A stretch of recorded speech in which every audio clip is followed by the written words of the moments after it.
నేనైతే మళ్ళా చెప్తున్నా, నేనైతే 3 జనరేషన్ ఇన్కమ్ కోసం నేను వచ్చాను సార్. మీ అందరికి కూడా నా వంతుగా 3 జనరేషన్ ఇన్కమ్ వచ్చే విధంగా సపోర్ట్ చేయడానికి ప్రయత్నం చేస్తాను. ప్రతి ఒక్కరు కానీ ఈ భూమి మీద వచ్చిన తర్వాత పుట్టుక ఎంత మనకి నిజమో సరిపోవడం కూడా అంతే నిజం. ఎప్పుడు సరిపోతాం ఎవరో తెలియదు, అవునా కదా? కానీ మనం చనిపోయే లోపు ఖచ్చితంగా మన ఫ్యామిలీకి ఒక సెక్యూరిటీ ఇన్కమ్ చూపించే మనం ఈ భూమి మీద నుంచి వెళ్ళాలంటే నాకు తెలిసి దొరికే అవకాశం బయట ఎక్కడ లేదు. పురుగులు పరిగెత్తిన చెప్పి ఇన్కమ్ ఇస్తాం అంతే. తర్వాత నెల నువ్వు ఆగిపోతే ఆడ అయిపోతుంది, అవునా కదా? కంపెనీ పేరు వచ్చేసి 2004లో స్టార్ట్ అయింది కంపెనీ. ఇప్పుడు దసరా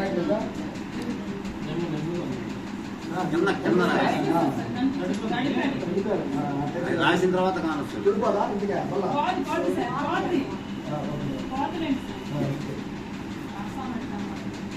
సరే. కంపెనీ వచ్చి 2004లో స్టార్ట్ అయింది సార్. ఇప్పుడు 2004 మీరు చెప్పండి సార్. 2004 అంటే మీరే చెప్పండి ఆన్సర్. మీరు చెప్తున్నారా? అది కొడుకు 2004 అంటే పాత కంపెనీ కొత్త కంపెనీ? పాత కంపెనీ, చాలా పాత కంపెనీ. 2004 June 2 sir. ఇప్పుడు జూన్ 2. కానీ ఈ రోజే కొత్తగా ఎంతమంది వచ్చారు సార్? ఇప్పటివరకు నాకు వెస్టేజ్ జరగదు సార్. ఈ రోజు వచ్చారు సార్. సూపర్. కానీ చూడండి, కంపెనీ మనం 2004లో స్టార్ట్ చేసినా ఈ రోజు కూడా తెలవలేదంటే అంత మాత్రం కంపెనీ కొత్తది కాక మనం తెలుసుకోవడం లేట్ అయి ఉండొచ్చు. మాకు అన్ని తెలవాలనే ఉందా? మనకు అన్ని తెలవాలని లేదు, అని తెలుసుకోవాలనుకోలేదు. మనకి ఈ రోజు పరిచయం ఏంటంటే కాబట్టి దాని స్థాయి చూస్తే అది ఈ రోజు కాదు, 21 సంవత్సరాలు కంప్లీట్ చేసుకుంది. నేను స్టార్ట్ చేసిన వ్యక్తి అంటే గౌతమ్ బాలి గారు, ఇండియన్ పర్సన్. ఎవరు sir? Gautam Bali, Indian person. అంటే దీన్ని బట్టి మనకి ఏమర్థమైంది? ఇండియన్ ప్రోడక్ట్ అని అర్థమైందా లేదా? ఈ ప్రొడక్ట్ ఇండియన్ ప్రొడక్ట్ అని మనకు అర్థమైంది. ఇండియన్ ప్రొడక్ట్ సపోర్ట్ చేయాలా లేదా? 2004 జూన్ 2లో కేవలం 2 ప్రొడక్ట్లు, 2 బ్రాంచ్లు 6 పర్సన్స్లో స్టార్ట్ అయింది సార్. ఇప్పుడు మీరు చెప్పండి, ఆ రోజు చిన్న కంపెనీ పెద్ద కంపెనీ? ఆ రోజు చాలా చిన్న కంపెనీ కదా. 2 ప్రొడక్ట్లు 2 బ్రాంచ్లు 6 పర్సన్స్ అంటే ఆ రోజు చాలా చిన్న కంపెనీ. ఆయన కూడా ఆలోచన చేసిందంట మా నాన్నమ్మ లాగా 3000 మందితో నేను ఎట్టయినా సరే ఈరోజు మీటింగ్ పెట్టాలని ఆ రోజు చేస్తే 6 వచ్చిందంట. అంటే కంపెనీ పెట్టేటప్పుడే 6 మంది వస్తే మనమైతే ఏం చేస్తాం సార్? ఇది మన వల్ల ఏ పని కాదు. మీటింగ్ కంపెనీ మన మీటింగ్ రాలేదనే బాధపడుతున్నాం. అది కంపెనీ పెట్టాలనుకుంటే 6 మంది వచ్చారంట. అయినా కూడా మొత్తం ధైర్యంతో ముందుకెళ్తే 6 10 మంది అయ్యారు, 100 మంది అయ్యారు, 1000 మంది అయ్యారు, దాదాపు 10,000 మంది అయ్యారు. ఆ రోజుల్లోనే 5 కోట్ల టర్నోవర్ చేశారు సార్. ఫేస్బుక్, వాట్సాప్ ఏమి లేకుండా. ఎప్పుడు? 2004లో. గొప్ప విషయం కదా. 5 కోట్ల టర్నోవర్ చేస్తే ప్రజెంట్ 450 రకాల ప్రొడక్ట్స్ సార్ వచ్చాయి. ఎన్ని సార్? 450 రకాలు ఉన్నాయి. 7,000 బ్రాంచ్లు ఉన్నాయి. అందులో 3 బ్రాంచ్ ఒకటి. అట్ ది సేమ్ టైం 5 కోట్ల జనాభా ఉన్నారు. 5,000 కోట్ల టర్నోవర్ చేస్తుంది. బందర్లో మీరు గట్టిగా చేసి ఆత్మకూరులో బ్రాంచ్ తేవాలి కదా. అందరూ కలిసి ఆత్మకూరులో బ్రాంచ్ చేస్తే మీ బిజినెస్ ఊపందుకుంటుంది. నేనేమంటానంటే ఆత్మకూరులో బ్రాంచ్ వస్తుందా లేదా మ్యాటర్ కాదు, బ్రాంచ్ వస్తే నీ టీం ఎంత ఉందా? ఎస్టేజ్లో 5 కోట్ల మంది ఉన్నారు, నీకు డబ్బు రాదు. అందులో నీ టీం ఎంత ఉందో దాన్ని బట్టి నీ డబ్బులు వస్తుంది, అవునా కదా? ఎస్టేజ్లో 5 కోట్ల మంది ఉంది, వెస్టేజ్ పని చేసుకుంటే మనకు నాకు డబ్బులు తిండి రావు, వెస్టేజ్ వెళ్ళిపోద్ది. కానీ వెస్టేజ్లో మన టీం ఎంత ఉంది, మన బిజినెస్ ఎంత ఉందనే దాన్ని బట్టే మన సక్సెస్ ఆధారపడుతుంది సార్. ఇప్పుడు చూడండి సార్, ఇప్పుడు చెప్పండి, వెస్టేజ్ కంపెనీ చిన్నదా పెద్దదా? ఇప్పుడు స్టిల్లో 450 రకాల బ్రాంచ్తో 7,000 450 రకాల ప్రొడక్ట్స్తో 7,000 బ్రాంచ్లతో 5 కోట్ల మంది జనాలతో దగ్గర ఆంధ్రప్రదేశ్లో ఎంత జనాభా ఉందో అంతమంది వెస్టేజ్ ఉన్నారు. ఇప్పుడు చెప్పండి, వెస్టేజ్ చిన్న కంపెనీ పెద్ద కంపెనీ? ఇది మనకి మామూలుగా నేషనల్ స్థాయి. ఇంటర్నేషనల్గా గమనిస్తే 9 దేశాల్లో ఉంది సార్. ఎన్ని దేశాల్లో? 9 దేశాల్లో ఉంది sir. Nepal, Bangladesh, Bahrain, Saudi Arabia, Philippines, Ghana, Ivory Coast, Thailand, ఈ విధంగా 9 దేశాల్లో విస్తరించింది. ఒక కంపెనీ భారతదేశంలో పుట్టి నేషనల్గా ఎదిగి భారతదేశంలో అన్ని స్టేట్లకు విస్తరించి 9 దేశాలకు వెళ్ళిందంటే క్వాలిటీ ఉంటే కొత్త, క్వాలిటీ లేకుంటే కొనసాగింది. ఇప్పుడు ఫర్ ఎగ్జాంపుల్ మీరు అందరూ మీటింగ్కి వచ్చారు, కొత్తగా ఒక ప్రోడక్ట్ సపోర్ట్ పేస్ట్ సార్ ఇస్తే ఒక వాటర్ మీద తీసుకున్నారు. అది క్వాలిటీ లేకపోయినా 10 సార్లు కొనుక్కొచ్చుకుని వాడుకుంటా ఉంటావా? సార్ ఆలోచన, నేను క్వాలిటీ లేకపోతే చెప్పేస్తాను, ఇదే పరిస్థితి కాదు, బాగలేదు మాకు చెప్పబాగని అంటాం లేదా? కానీ క్వాలిటీ ఉంటే నెల వాడుకుంటాం లేదా? ఈరోజు లేడీస్ అమ్మ MBA చదువుకునే అమ్మాయి 2 లక్షల ప్రైవేట్ ఇన్కమ్ తీసుకుంటాము. MBA చదువుకునే అమ్మాయి, డిగ్రీ స్టూడెంట్ సెకండ్ ఇయర్లో జాయిన్ అయ్యి 84,000 తీసుకుంటాం సార్. కూరగాయలు అమ్ముకునే లక్ష్యమ్మ 45,000 తీసుకుని తగ్గేది లేదు, 2 లక్షలు తీసుకుంటాను. నేను ఎందుకు చెప్తున్నానంటే టీమ్ పవర్ ఇదంతా కూడా, ఓన్లీ టీమ్ వల్లే. ఒక బీబీ మేడం గారు 5 సంవత్సరాల క్రితం దీంట్లోకి వచ్చి ఒక ప్రైవేట్ స్కూల్ ఆయమ్మ 5,000 తక్కువ 5 లక్షలు తీసుకుంటా ఉంది. మూతులు ముట్లు కడుక్కునేదాన్ని నేను తీసుకోగా మీకు లేదా ధైర్యం దమ్ము అంటాం సార్. అది ఏమంతగా ఆలోచించినప్పుడు ఒకసారి మన నిజమే కదా అన్న మాట్లాడి డౌట్ వస్తూ ఉంది. చాలామంది 5-10,000 జీవితాన్ని కొనసాగిస్తున్నారు కదా. ఇందాక సార్ బావగారు ఆయన చెప్తే నాకు అసలు బాధ వేసింది. 23 సంవత్సరాల ఇండస్ట్రీ, ప్రైవేట్ స్కూల్ టీచర్గా ఇన్కమ్ 20,000, 23 ఏళ్ళ నుంచి చేసుకుంటే ఈరోజు 20,000 వస్తుంది సార్. గొప్ప విషయమా లేకపోతే బాధాకరమైన విషయమా? ఆయన ఎందుకు చెప్తున్నారంటే ఆయన తప్పు కాదు, అది ఆయన ఎంచుకున్న రంగం తప్పు. అవునే కదా. మనం ఆర్టీఐకి సింగపూర్ పోవాలని ప్రయత్నం చేస్తాం, పోతావా? ఆట ఎందరం పోతే ఆత్మకూరు లోపల దగ్గర కావాలి కూడా పోవడానికి కష్టం లేదు. అట్లాంటి సింగపూర్ పోవాలని ఆట ఎక్కుతాం. సింగపూర్ పోవాలంటే ఫ్లైట్ ఎక్కాలా? నీ లైఫ్ సెట్ చేసుకోవాలంటే వెస్టేజ్ లేక రావాలా? వందే భారత్ లాగుంటే వెస్టేజ్ రావాలా? నువ్వు ఆటో ఎక్కితే ప్రయోజనం లేదు. అది వెస్టేజ్ పెట్టుకో, ఇన్కమ్ ఎలా రాదో చూద్దాం. వ్యవస్థ మార్చాలి. మనం పని చేస్తున్నాం, రోజు 15 గంటలు చేస్తున్నాం, 20 గంటలు చేస్తున్నాం. ఎక్కడ పని చేయాలో మనకు తెలుసుండాలా? కూలి వాళ్ళు కూడా పని చేస్తున్నారు సార్. ఉదయం 5 గంటలకు 4 గంటలకు లేచి నైట్ 12 గంటల పని చేస్తున్నారు. వాళ్ళ ఏ కూలోడైనా కోటీసులు రేట్ ఎక్కడ ఉందా? వాడికన్నా కష్టపడి ఈ పొమ్మని ఎవడను ఉందా? వాళ్ళు తప్పుగా పడ్డం కాదు మన ఉద్దేశం. అంటే ఎవరైతే ఇక్కడి నుంచి కిందకి వాడతారో వాళ్ళ జీవితంలో రిచ్ కాలేదు. ఇక్కడి నుంచి ఎవరైతే పైకి వాడతారో వాళ్ళు ఖచ్చితంగా రిచ్ అయ్యే అవకాశం ఉంది. మీరు చెప్పండి, ఈరోజు జియో ఓనర్ ఉన్నాడు కదా, ముఖేష్ అంబానీ, అనిల్ అంబానీ పేరు ముఖేష్ కదా. ఆయన వాళ్ళ మిస్సెస్కి 15,000 కోట్లు ఇల్లు కట్టించారంట. వాళ్ళ ఇల్లు 15,000 కోట్లు అంట. చూడండి, వాళ్ళ కొడుకు పెళ్లికి 5,000 కోట్లు ఎందుకు చేయడం? హొందా ఇచ్చిన మనే కదా.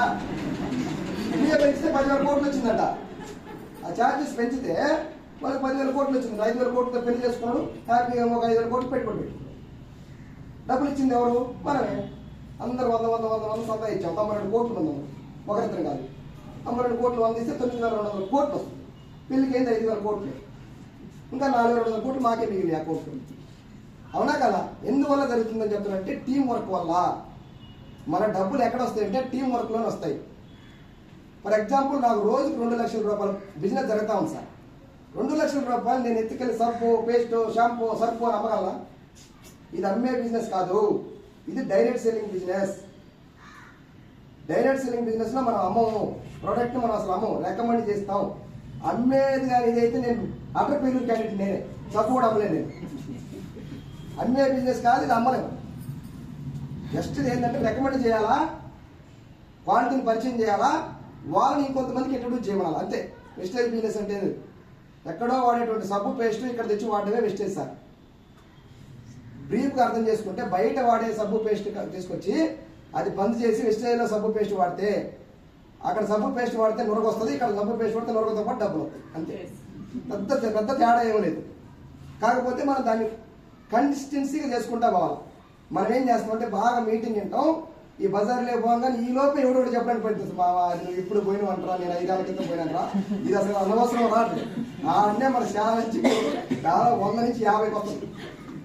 ఇంకిద్దరు నగరంగానే రావడం మేడం పోయి జీవితం వస్తుంది. ఇంకా వెళ్ళి మాకు తెలియదే బిజినెస్ నువ్వు నాకు చెప్పేదమ్మా, ఆత్మకూర అంతా పాగిపోయింది, యాడ్ చేయలేము, ఇంకా అసలు చేయలేము, ఇది వేస్ట్ అంటే ఒక సర్టిఫికేట్ ఇచ్చేస్తాను కూడా, వెస్టేజ్ వేస్ట్ అని.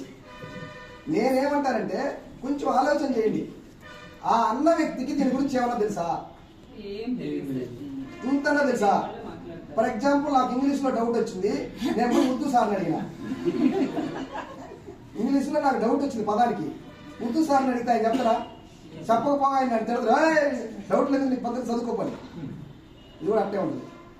ఇంకొకటి సార్, బెస్ట్ ఎగ్జాంపుల్, ఒకడు పెళ్లి చేసుకోవాలా, 25 ఏళ్ళ వయసు వచ్చింది వాడికి, విడాకులు తీసుకున్నాడు అడగలనా, పద్ధతిగా కాపురం చేసుకుని అడగలనా? మీరే చెప్పండి. విడాకులు తీసుకుని అడిగితే ఏం చెప్తారు సార్? మామూలు విషయం కాదు, జీవితం పెళ్లి చేసుకోవద్దురా అని సజెషన్ ఇస్తారు. అదే పద్ధతిగా సంసారం చేసుకునే వాళ్ళు అడిగితే నువ్వు పెళ్లి చేసుకోవాలన్నా, నీ వంశం ముందుకెళ్లాలన్నా, నీకంటూ ఒక తోడు ఉండాలన్నా ఫ్యూచర్లో పెళ్లి చేసుకోవాలంటే. కానీ మనం చేసే తప్పు ఏంటంటే ఈ బిజినెస్ గురించి మొన్నటికి మొన్న ఢిల్లీ ముఖ్యమంత్రి వచ్చేసి రేఖా గుప్తా గారు, స్మృతి ఇరానీ అంటే మన కేంద్ర మంత్రి స్మృతి ఇరానీ వాళ్ళందరూ ఇది మంచి బిజినెస్ అని చెప్పి అవార్డులు ఇచ్చారు వెస్టేజ్ వాళ్ళకి. ఉమెన్ ఎంపవర్మెంట్ కింద 1,00,000 నుంచి 35 లక్షలు తీసుకుని ఉన్నారు సార్ దీంట్లో. నెలకి నేను చెప్పే సంవత్సరానికి కాదు, వాళ్ళందరికీ గవర్నమెంట్ అవార్డులు ఇస్తే నెలకింటి ఎంకారావం చూసి మనం వదిలేస్తాం వెస్టేజ్ బిజినెస్. వాడు చెప్పారు సర్టిఫికేట్ ఇచ్చేస్తాం మనకి. ఓడు గొప్పోడా? మనకి కేంద్ర మంత్రి స్మృతి ఇరానీ గొప్పదా? నిన్న వరంగల్లో జాబ్ మేళా పెట్టాడు రేవంత్ రెడ్డి. 30 కంపెనీలు పిలిచి అందులో ఫస్ట్ ప్లేస్ లో వెస్టేజ్ ఉంది సార్. వెస్టేజ్ పిలిచి అలాంటి క్యాబినెట్ డైమండ్ అందరిని అక్కడ కూర్చోబెట్టి డైరెక్ట్ గా సర్టిఫికేట్ వెరిఫికేషన్ చేయడం, ఐడి వేయడం, సర్టిఫికేట్ వెరిఫికేషన్ చేయడం, ఐడి వేయడం. ఒకసారి ఆలోచన చేయండి ఏ స్థాయికి పోయింది వెస్టేజ్ ఈరోజు. కానీ మనం ఏం చెప్తామంటే ఎవడో వద్దనడని. సార్ ఇక్కడ ఎవడో వద్దంటే వెళ్ళిపోతాను అంటే నీకంటూ డ్రీమ్స్ లేవు. వెస్టేజ్ చేయాలంటే ప్రతి ఒక్కరికి ఒక డ్రీమ్ ఉండాలి సార్. నాకేం డ్రీమ్ ఉందంటే నేను ఎలాగైనా ఇప్పుడు 1,00,000 తీసుకుంటున్నా, 2030 డిసెంబర్ కల్లా రోజుకు 1,00,000 తీసుకోవాలా. ఇప్పుడు నెలకు తీసుకుంటున్నా, అప్పుడు రోజుకు తీసుకోవాలా. ఆ డ్రీమ్ కోసం నేను ఎంతమందికి అని చెప్పుకుంటా పోతానంట. వస్తే నాతో వస్తారు, రాకపోతే వాళ్ళు. మీకు డ్రీమ్ లేదనుకో నలుగురు చెప్తారు. దానికి అలా సామెత ఒక ఆయన అంట మేకపిల్లని సంకలో పెట్టుకోబోతున్నాడంట. ఫస్ట్ వన్ వచ్చి మరి నీకు బుద్ధి ఉందంటారా కుక్కలు ఎత్తుకోబోతున్నాను నేనంట. కుక్క కాదు మేకపిల్లని అంట. రెండో వ్యక్తి కడిగి పోగానే వాడు అదే మాట ఏంద్రా నువ్వు కుక్క పిల్లలు ఎత్తుకోబోతున్నాను కానీ వాడికి డౌట్ వచ్చిందంట, నిజంగా నేను మేకపిల్లలు ఎత్తుకోబోతున్నానా ఇదేమైనా కుక్క పిల్ల. మూడో వ్యక్తి కడిగి పోగానే అదే మాట ఏమైనా కుక్కలు ఎత్తుకోబోతున్నా ఆ మాత్రం తెలివితేటలు ఈ తెలివి ఏమైందిరా నేనంట. ఆడ ఇంకొంచెం లాస్ట్ వాడి కడికి వచ్చేసరికి నీకు అసలు అర్థమవుతుందా, ముగ్గురు చెప్పాము నీకు అర్థం కాలేదా, నువ్వు కుక్కలు ఎత్తుకోబోతున్నాడు కానీ ఇస్తే వెళ్ళిపోయినట్టు. నిజంగా మేకపిల్ల అంటే మనం గారు పుట్టుకుని వచ్చినామే ఇది రంగు రాయరా వెస్టేజ్ అనేది రంగు రాయరా అని నలుగురు చెప్పంగానే వద్దే నా సెక్యూరిటీ జాబ్ అనే ఉంది 15,000 రూపాయలు ఎందుకు అని చెప్పి వెళ్ళిపోతున్నావా లేదా. నేనేమంటానంటే ఇది కొత్తది, దీని గురించి నువ్వు నేర్చుకోవాలా లేదా. కొత్తగా ఏదైనా కష్టంగా ఉంటుందా లేదా. మీరు పోయి నేను సెక్యూరిటీ గార్డ్గా జాయిన్ అవుతున్నా అని ఎవరు నన్ను అడిగారు అనుకో 100 మంది అది గుడ్రా నువ్వు కాబట్టి జాబ్ చేస్తున్నావు పోయి జాయిన్ అవ్వు అంటారు. ఎవడైనా వద్దురా నీ జీవితం బాగుపడదురా నువ్వు పోవద్దురా అంటారా. నువ్వు పోయి ఎవడైనా వెస్టేజ్ చేస్తుండా అనను 99 మంది ఏమైనా పోయే కాలంలో అమ్మకైతే ఉద్యోగం చూసుకోక ఎందుకురా ఇట్లా టెండి పట్టుకొని తిరుగుతురా అని అంటారా లేదు. ఎందుకంటే వాళ్ళు తప్పు కాదు, దీని గురించి తెలియకపోవడం. స్టార్టింగ్లో బ్యాంక్ ఇండస్ట్రీ వచ్చినప్పుడు బ్యాంకుకి ఎవరు డబ్బులు కట్టలా, ఎందుకని బ్యాంకులో డబ్బులు కడితే పోతాయి. స్టార్టింగ్లో గ్యాస్లు వచ్చినప్పుడు ఎవరు గ్యాస్లు బిగించుకున్న వాళ్ళు కూడా తిట్టారు ఏమో గ్యాస్ మీద ఉండే అంత అయిందంటే అని. ఇప్పుడు పొరపాటు ఏమైనా గ్యాస్ మీద ఉండలేదనుకో ఎంత కప్పుడుతో చూడు గ్యాస్ కూడా కొనుక్కోలేకుండా. అవునా కదా. అలాగే ఫోన్పే సార్ 2017 ఫోన్పే మీరు గమనించారా. 2017 ఫోన్పే ఎవరైనా ఫోన్పే కొట్టారా సార్? ఎందుకు కొట్టలేదు చెప్పండి. ఫోన్పే కొడితే ఫోన్ నుంచి డబ్బులు పోతాయని చెప్పి ఎవరు కొట్టాలి. ఇప్పుడు ఫోన్పే కొట్టకపోతే కూరగాయలు కంటే అక్కడ మనం కొడుతున్నాము. అవునా కదా. నేను అలానే చెప్తున్నా ఇది 2030 కల్లా బుద్ధుంటే డైరెక్ట్ సెల్లింగ్ అయినా చేసుకోకూడదు అంటారా. ఎందుకు నువ్వు గాలికి తిరుగుతున్న రోజులు రాబోతున్నాయి జస్ట్ 5 yearsలో. ఆ లోపే మనం ఏం చేయాలంటే మనందరం నెట్వర్క్ని బిల్డ్ చేసుకొని మన వంతు కొంచెం ముందుండాలా, మనమే వాళ్ళకి గైడెన్స్ ఇచ్చే స్థాయిలో ఉండాలి సార్. ఇప్పుడు చూడండి సార్ 9 దేశాల్లో ఉంది, పర్ డే వచ్చి 15 కోట్ల టర్న్ చేస్తారు. ఇప్పుడు ఎంత ఒకసారి ఆలోచన చేయండి. ఒకప్పుడు సంవత్సరానికి 5 కోట్లు చేయలేకపోయింది, ఇప్పుడు రోజుకి 15 కోట్లు చేస్తాం సార్. చాలా మంది ఇప్పుడు కూడా ప్రశ్నిస్తారు వెస్టేజ్ కానీ 3 నెలలు ఉంటే ఇంకా నువ్వు 6 నెలలు ఉంటే నేను వస్తా అంటాడు. వెస్టేజ్ ఉంటుందా లేదా కదా సార్. వెస్టేజ్ మనం ఉంటావో లేదో తెలుసుకోవాలి. వెస్టేజ్ ఉంది 21 క్యాన్ నుంచి ఉంది ఏడాది 9 దేశాలకు పోయింది కాబట్టి మనం ఉంటావో లేదో డిసైడ్ అవ్వాలి. ఇంకా చూడండి ఎక్కువగా ఈ 9 దేశాల్లో కూడా మీరు గమనిస్తే ముస్లిమ్స్ కంట్రీస్లోకే ఎక్కువ వెళ్ళింది సార్. ముస్లిమ్స్ కంట్రీస్లోకే ఎందుకు ఎక్కువ మళ్ళా చెప్తానంటే దుబాయ్ వాళ్ళు ఈ వెస్టేజ్ కంపెనీకి అలాల్ సర్టిఫికేట్ ఇచ్చారు. ఒకసారి గమనించండి. అలాల్ మీన్స్ నీతి నిజాయితీ న్యాయం ధర్మం ఉంటేనే అలాల్ సర్టిఫికేట్ ఇస్తారు. మీకు ఐడియా ఉంది. అలాల్ సర్టిఫికేట్ ఒక కంపెనీ తీయడం అనేది ఆశమాసి కాదు. అందులో దుబాయ్లో ముఖ్యంగా మీరు అందరూ తెలుసు రూల్స్ చాలా స్ట్రిక్ట్గా ఉంటాయి. పొరపాటు తేడా వచ్చిందంటే కథం. అట్లాంటి వాళ్ళు సర్టిఫికేట్ ఇచ్చి దుబాయ్లో పెద్ద ఆఫీస్ పెట్టారంటే వెస్టేజ్ ఎంత జెన్యూనో ఆలోచించండి. ఒకసారి ఆలోచన చేయండి సార్. బయట ఎక్కడ లేదు ఇంత గొప్ప కంపెనీలో మనం ఉన్నాం. ఇది కంపెనీ హిస్టరీ. ఇప్పుడు చెప్పండి కంపెనీ క్వాలిటీ ఉందా లేదా, కంపెనీ స్థాయి ఉందా లేదా. ఇప్పుడు దీంట్లో ఉండాలా లేదా మనం డిసైడ్ చేద్దాం. జస్ట్ 5 minutes ఆ తర్వాత మనం క్లోజ్ చేద్దాం. ఇది కంపెనీ యొక్క హిస్టరీ. మీరు స్టార్ట్ చేసిన గౌతమ్ బాలి గారు మన ఇండియన్ పర్సన్. నేనేమంటానంటే ఈ భూమి మీద కోటీసులు కావడానికి కోటి మార్గాలు ఉన్నాయి సార్. పేదవాడు కోటీసులు కావడానికి ఉన్న ఏకైక మార్గం వెస్టేజ్ మాత్రమే, అంతకు మించి మార్గం లేదు.